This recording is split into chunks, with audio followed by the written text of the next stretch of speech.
Telugu Desam party పైన నమ్మకంతో, నా పైన అభిమానంతో ఈరోజు పార్టీలో చేరడం చాలా ఆనందదాయకం.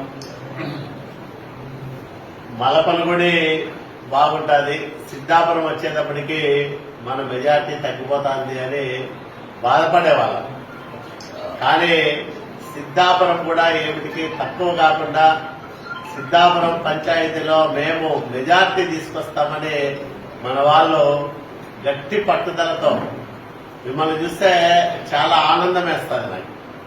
పట్టుదల ఉంటే బాగా బలహీనంగా ఉండే గ్రామాన్ని కూడా బలోపేతం చేయొచ్చని మీరు నిరూపిస్తా ఉన్నారు.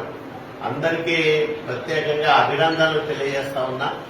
మీరెవరూ ఎలాంటి అపోహలు పెట్టుకోవాల్సిన పని లేదు. మామూలుగానే ఎలక్షన్ల ముందు ఇట్లాంటివి నడుస్తూ ఉంటాయి. కాలువ శ్రీనివాసులు ఎంపీగా పోతాడన్నా నేను ఎక్కడికి పోను, రాయదుర్గంలో ఉంటా.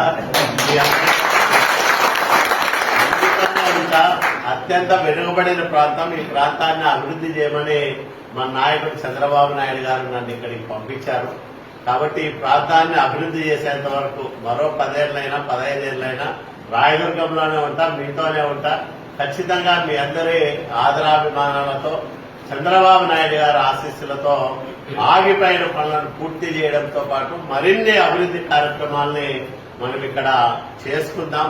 ఈ ప్రజలకు మంచి చేద్దాం, ఈ ప్రాంతాన్ని బాగు చేద్దాం.